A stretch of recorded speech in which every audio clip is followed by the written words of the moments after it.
தேவனுக்கு மகிமை. நானே உயிர்த்தெழுதலும் ஜீவனுமாய் இருக்கிறேன். ஜீவ மார்க்கத்தை எனக்கு தெரியப்படுத்துவீர் என்று சங்கீதம் 16:11 எழுதப்பட்டிருக்கிறது. மோசையின் மார்க்கத்தில் வாழ்ந்த தாவீதுக்கு தேவன் ஜீவ மார்க்கத்தை தெரியப்படுத்தி இருக்கிறார். கலாத்தியர் 3 ஜீவனை கொடுக்கிற பிரமாணம் அவர்களுக்கு இல்லை. முதலாவது ஜீவனை கொடுத்தது கர்த்தராகிய இயேசு கிறிஸ்து ஒருவரே.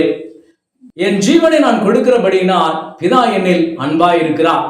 என் ஜீவனை நானே கொடுப்பேன், நானே என் ஜீவனை எடுத்துக்கொள்வேன் என்ற அதிகாரம் பிதா எனக்கு தந்திருக்கிறார்.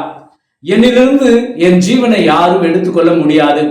இது ஆண்டவர் தம்முடைய வாயினாலே பேசின திருவார்த்தை. தன் ஜீவனை ரட்சிக்கிறவன் நித்திய ஜீவனை இழந்து போவான், தன் ஜீவனை இழக்கிறவனோ நித்திய ஜீவனை அடைந்து கொள்வான். ஜீவ மார்க்கத்தை தாவீதுக்கு தேவன் தெரியப்படுத்தின இடத்திலே தன் ஆத்மா பாதாளத்தில் விடப்படுவதில்லை என்றும் இயேசுடைய மாம்சம் அழிவை காண்பதில்லை என்றும் அவர் உரைக்கிறார். மரித்து போனவர்களுடைய சரீரம் பூமியிலே அடக்கம் பண்ணப்படுகிறது, அவனுடைய ஆத்மா பாதாளத்துக்கு செல்லுகிறது. என் ஆத்மாவை தாழ்ந்த பாதாளத்துக்கு தப்புவித்தீர், அது பெரிய கிருபை என்று தாவீது சொல்லுகிறார். இதை லூக்கா 16:22 தொடர்ச்சியாக ஆபிரகாமின் மடியிலே லாசருவையும் பாதாளத்திலே ஐஸ்வர்யவானையும் நாம் காணலாம். இருவரும் பூமியில் ஒன்றாக வாழ்ந்தவர்கள். இவர்கள் இருவருடைய மரணத்துக்கு பின்பு லாசருவை ஆபிரகாமின் மடியிலே உயர்ந்த பாதாளத்திலும் ஐஸ்வர்யவானை தாழ்ந்த பாதாளத்திலும் நாம் காண்கிறோம்.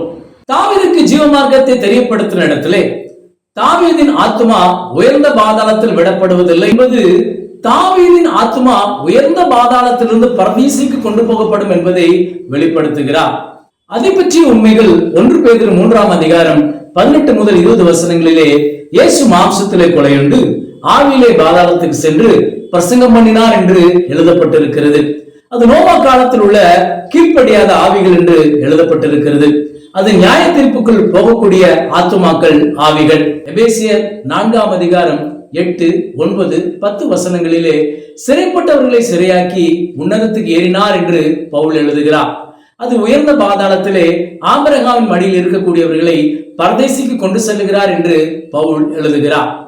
ஏறினார் என்பதனாலே அவர் பூமியின் தாழ்விடங்களில் இறங்கினார் என்பதை நாம் அறியலாம். இன்றைக்கு என்னோடு கூட பரதேசியில் இருப்பாய் என்று ஆண்டவர் கல்லனுக்கு சொன்னதினாலே ஆபிரகாமின் மடியில் இருந்தவர்கள் அனைவரும் கல்லனும் பரதேசிக்கு கொண்டு செல்லப்பட்டார்கள். தாவீதுக்கு ஜீவ மார்க்கத்தை தெரியப்படுத்தின இடத்திலே தாவீதின் ஆத்மா பாதாளத்தில் விடப்படாதபடி பரதேசிக்கு கொண்டு செல்லப்பட்டது. பரிசுத்தர் அழிவை காணவிட்டீர் என்பது இயேசு 3ஆம் நாள் உயிர்த்தெழுந்தார் என்பதை வெளிப்படுத்துகிறது.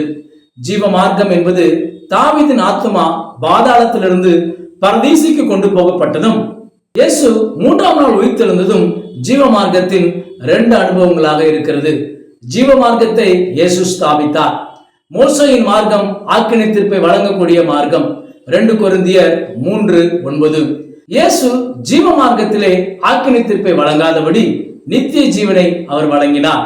பாவத்தின் சம்பளம் மரணம், தேவனுடைய கிருபை வரமோ நம்முடைய கர்த்தராகிய இயேசு கிறிஸ்துவினால் உண்டான நித்திய ஜீவன் என்று ரோமர் 6:23 எழுதப்பட்டிருக்கிறது.